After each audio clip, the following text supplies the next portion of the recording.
All right, my fellow agents, it is I, X7, your host of Zenorama, the podcast of heroes and monsters. And welcome back. Today is our 598th episode. We're two away from 600, which will be, what is that, Thursday, which will be Land of the Lost. So, no mystery there. Today, we are going to be talking about 1985's Pee Wee's Big Adventure, starring Pee Wee Herman. This is the 40th anniversary of the movie. It was, well, we'll get into that just a little more. But before we get too much further into it, please like, share, and subscribe. If you like what you're hearing, please listen a couple minutes longer. This shouldn't take too long because everyone's pretty familiar with the movie. We're just going to talk about some of the more fun things as we go along. And, hit the notification bell for new content every day. And leave a comment. Let me know what you think about Pee Wee's Big Adventure. We can leave out Pee Wee himself. Paul Reubens was a complicated person, like all the rest of us. And let's just talk about the movie. So, having said all that, are you ready? Let's roll, or better yet, let's ride.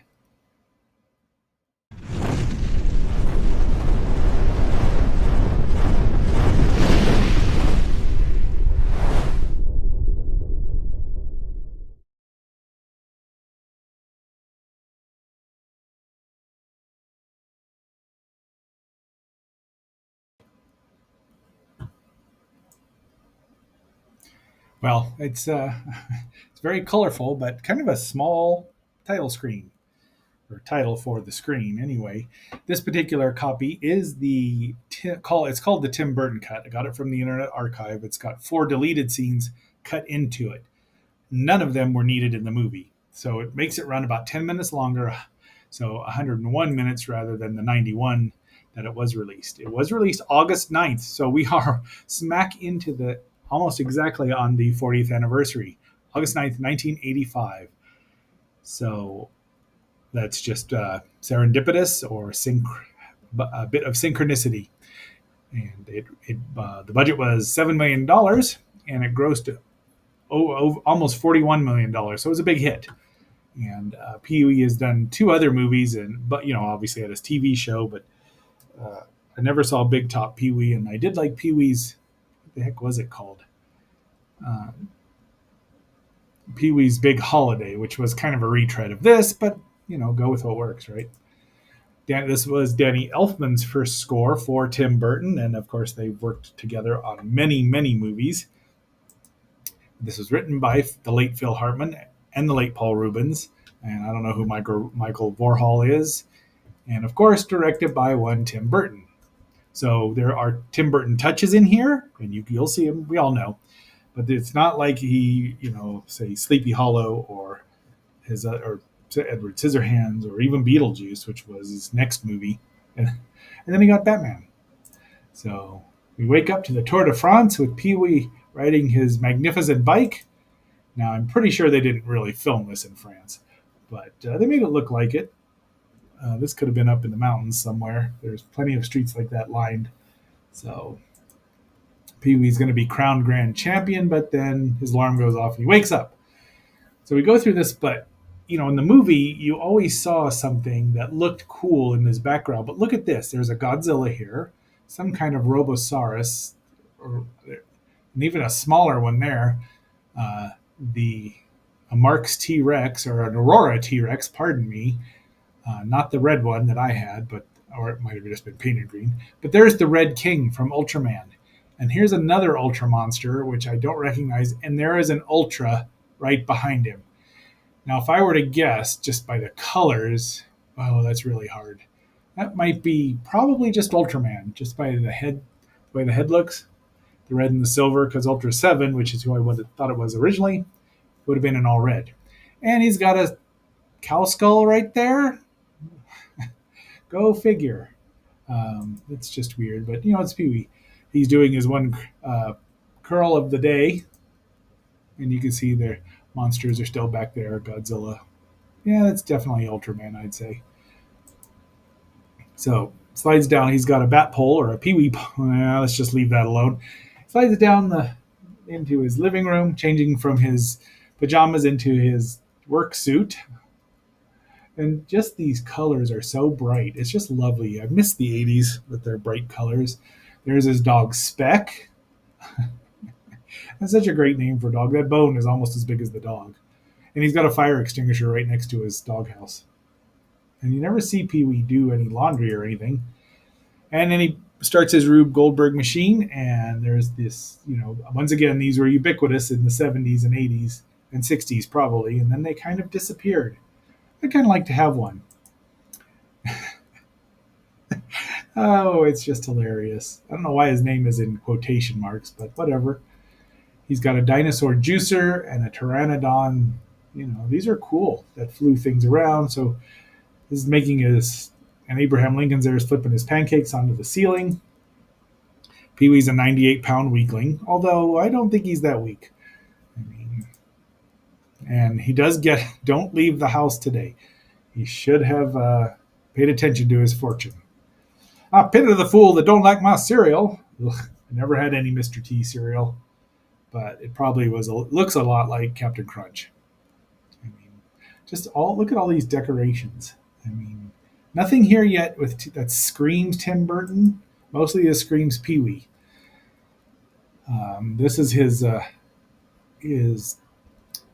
watering system right there. His neighbor, he's on cordial terms with his neighbors, and he's got a secret hideout. And you get the obligatory James Bond music, and there's his pride and joy, the bike, the MacGuffin of the movie. This is what moves everything along. Property of Pee Wee Herman. There's his nemesis, Francis Buxton, who played by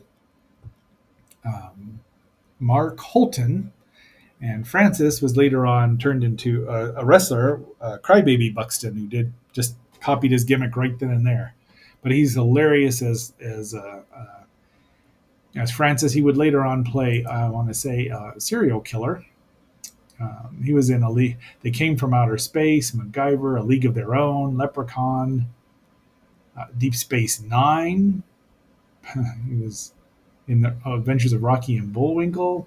So he's been in a lot of things, probably as What's Up, Hideous Sun Demon? Oh, good grief. That was actually, has got Robert Clark in it as a director. Go figure. Things you find out. What was his...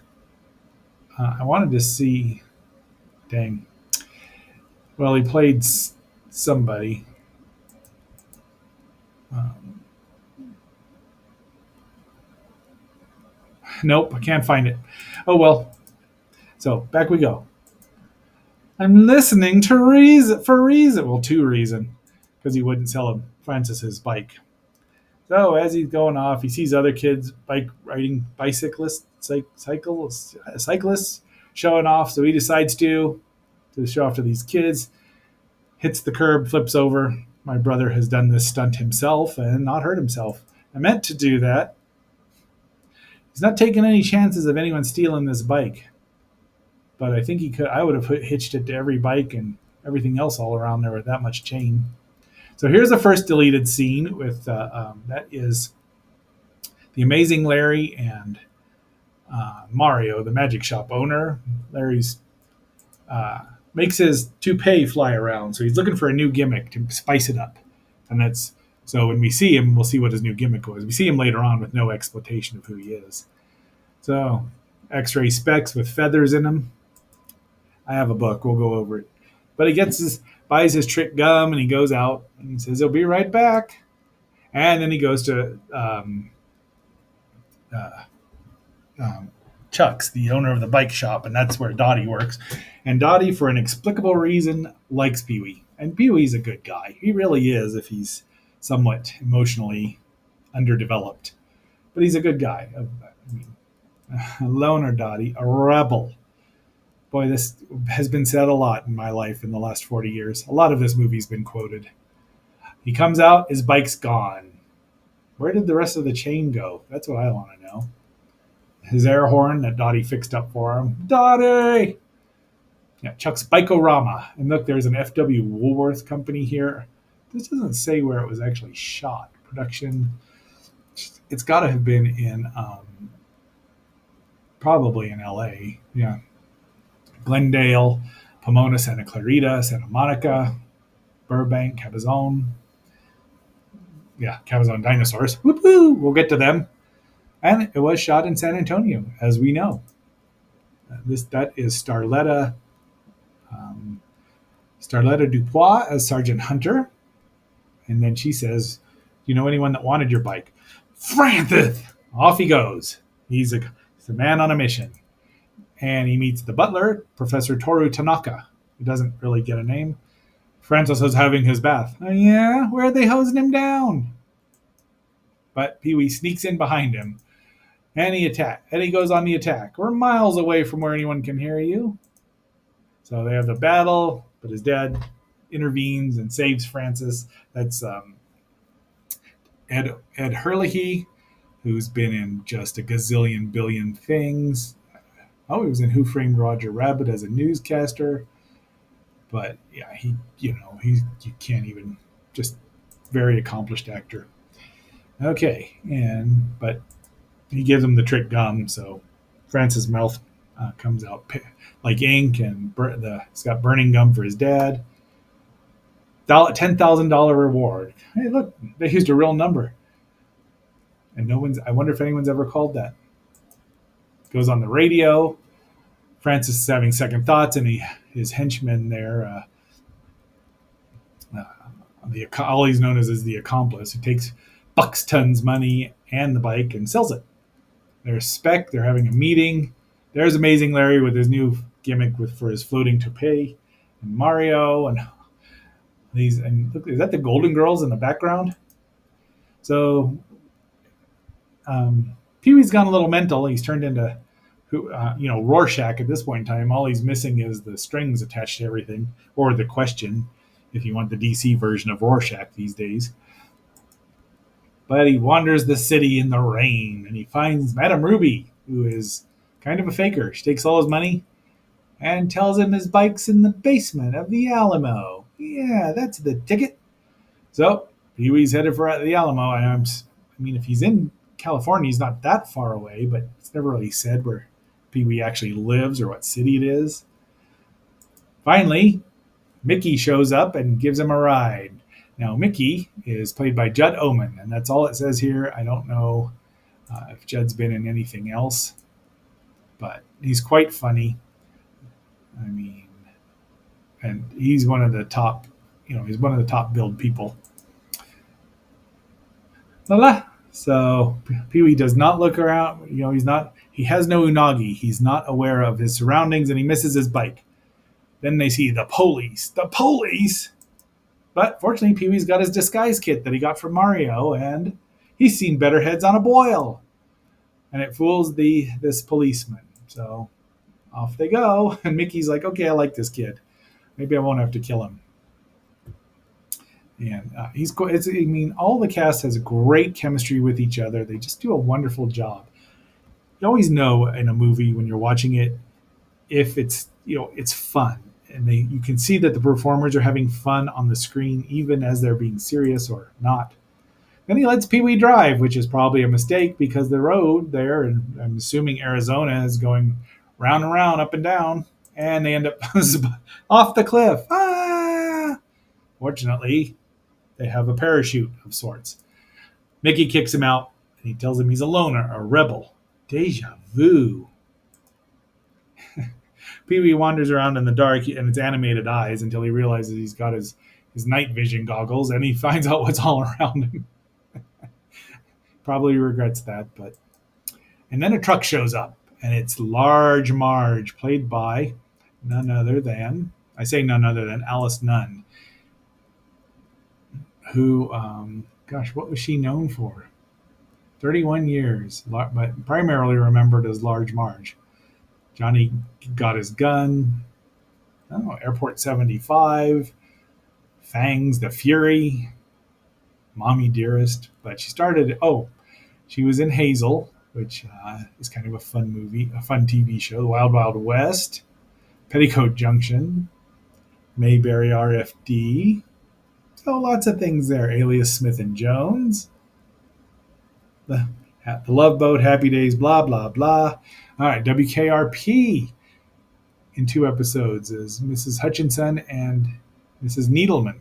I'll have to go back and look for that again. But yeah, Large Marge, who on a night like this, there was all she saw was there's your Tim Burton influence right there, because that's right out of him. A lot of stop motion animation in this here. I mean, this movie, which was a pleasant surprise.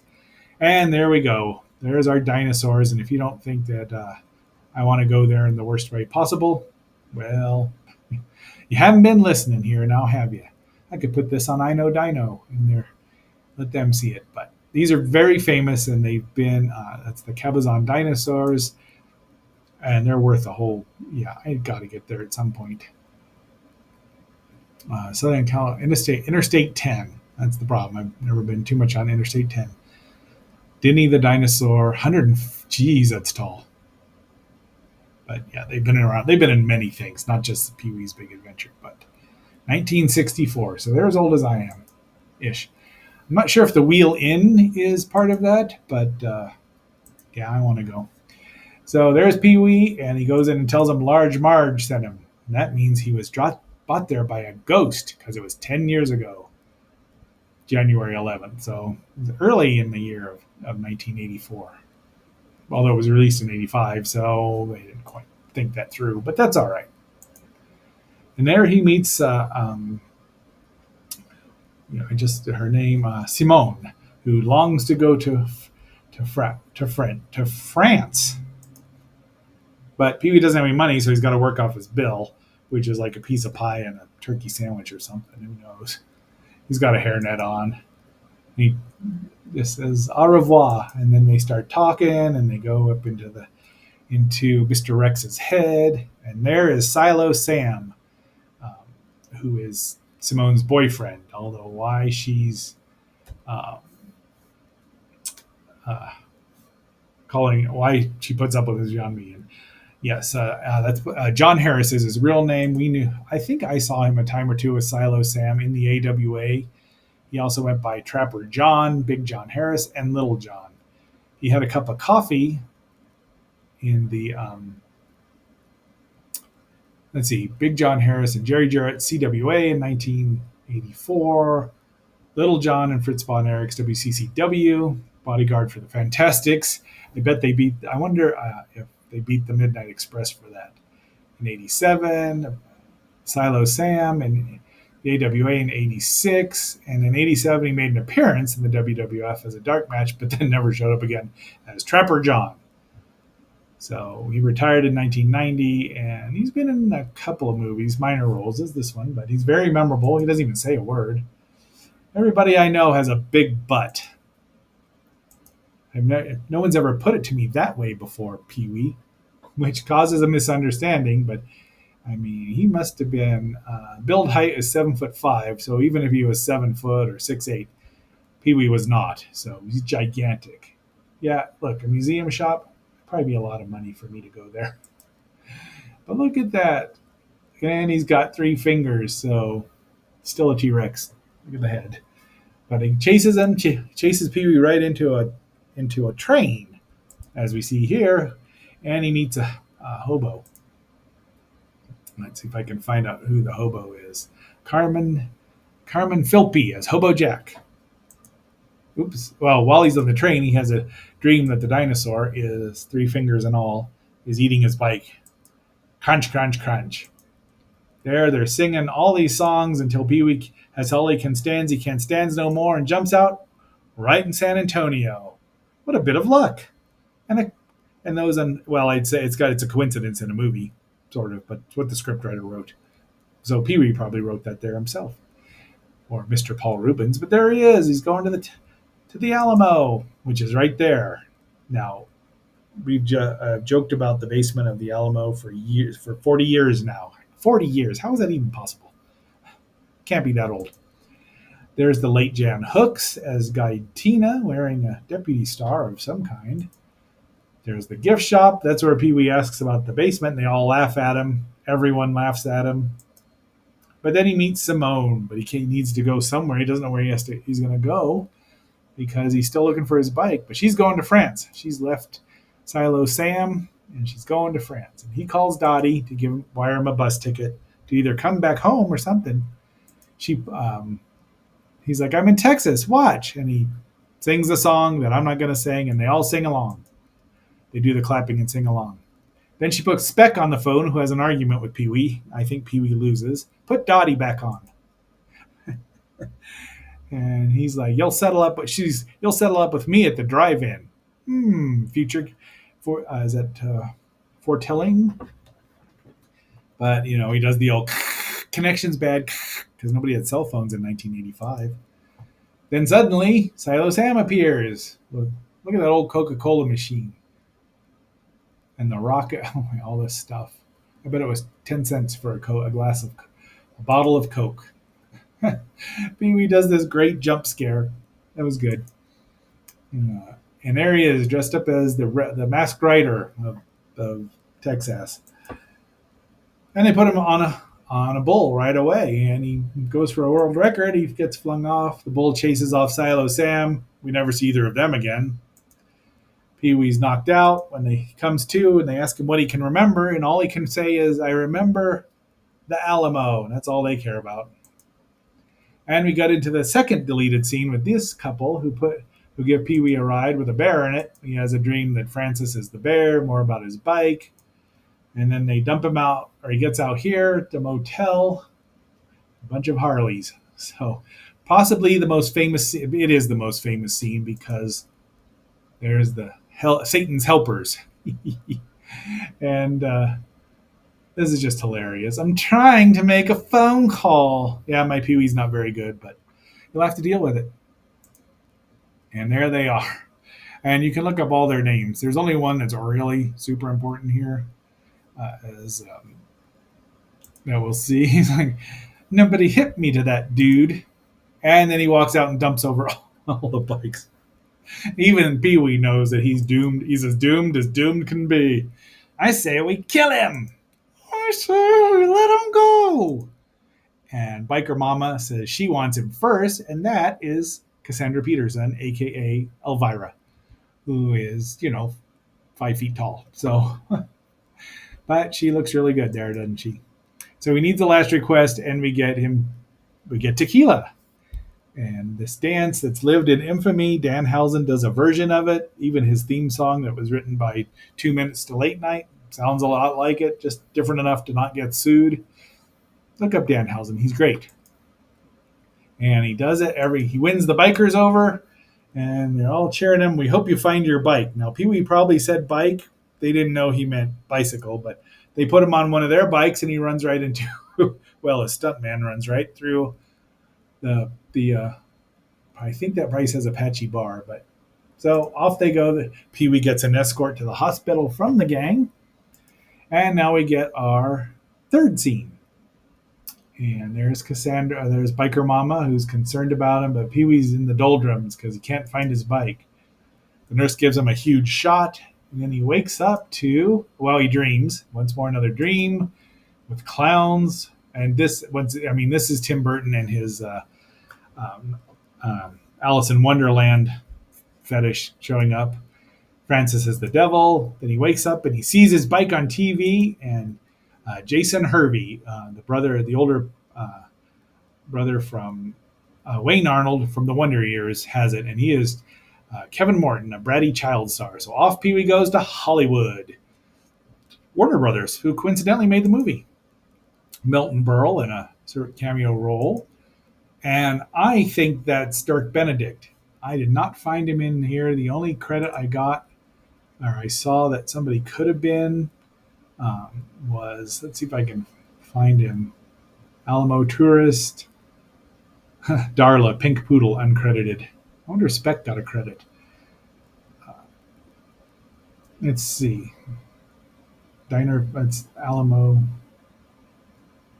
Yeah, there was another member of the Groundling that's credited in here, the Groundlings, which was Pee Wee's. But I think that's Dirk Benedict. You tell me. Pee Wee gets on the lot, disguises himself as a nun. There's Jason. He's perfection as this sort of character. And he's probably the nicest guy. But they go right. He's so good as a brat. And then he wants the orphanage to have his bike. And Pee Wee says, I'll just take that. Wah.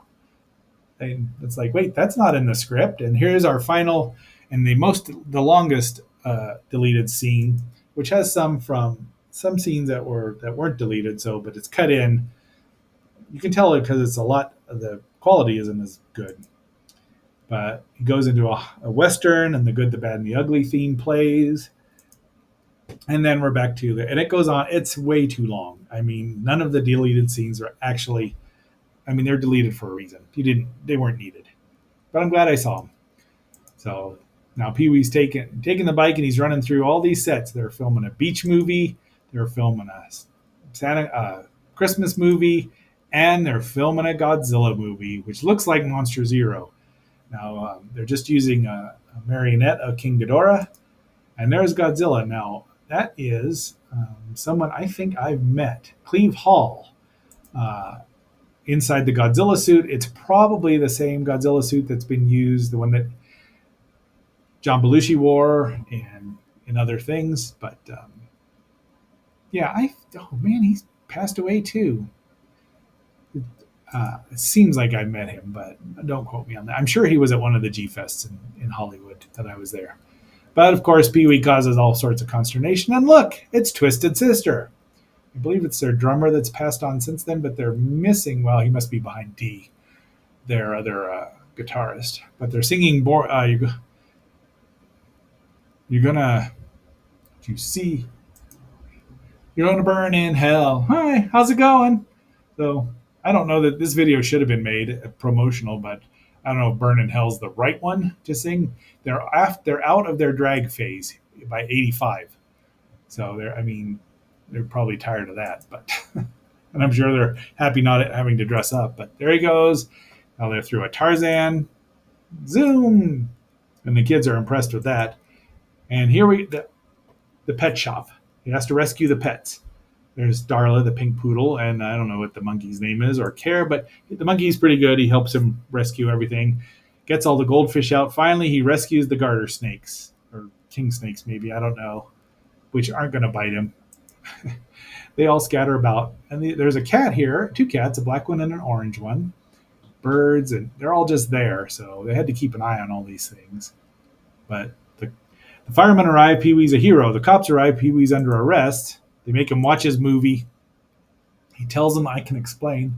Looks like Conan O'Brien, doesn't it?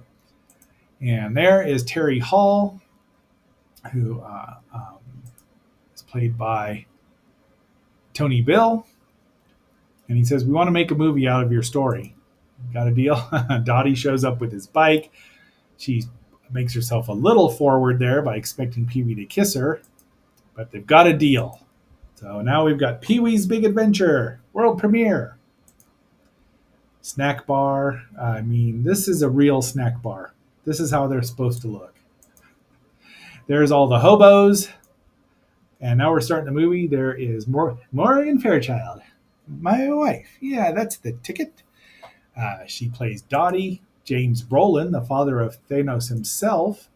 Well, Josh Brolin, that is. But there's James Brolin as P.W. Herman. Pee Wee tries to pass Mickey a crowbar in his foot-long hot dog. Nice try, Pee Wee. There's Pee Wee's big scene. And he gets dubbed in, which is even funnier that they dub his voice in. And they do such a great job because he looks at the camera so many times. But they had to give him a cameo. Simone has her new boyfriend, and Pee Wee brings him French fries. There's the biker gang, and Cassandra's there. So they're all dressed up too.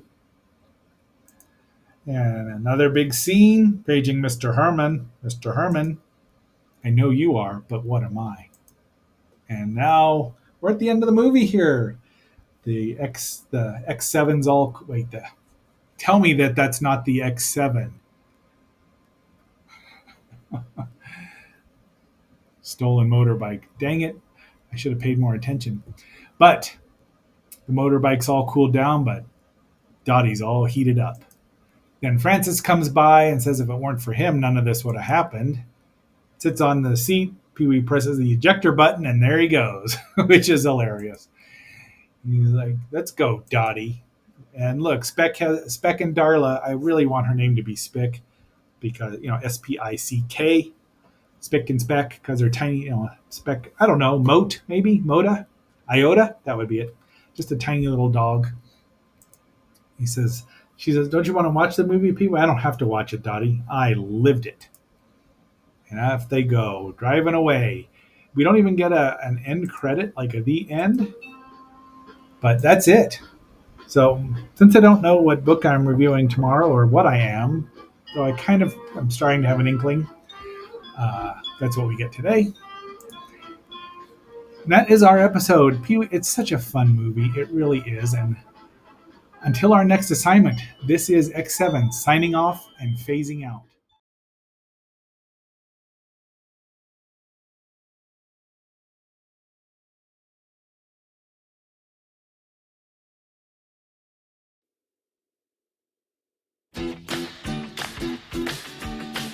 Warner Brothers is proud to present the story of a guy Good morning. I'm here. and his bike James Bond kind of stuff. together for the first time in their first big movie. I meant to do that.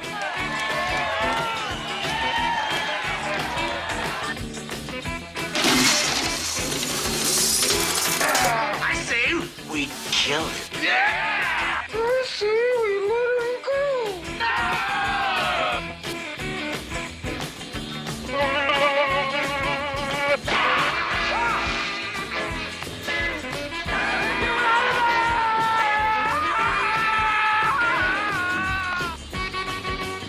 Merry Christmas!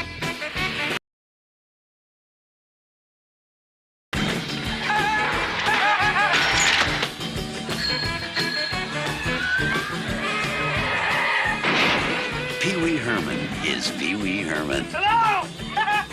In Pee Wee's Big Adventure, Be sure and tell him Large Marge sent ya.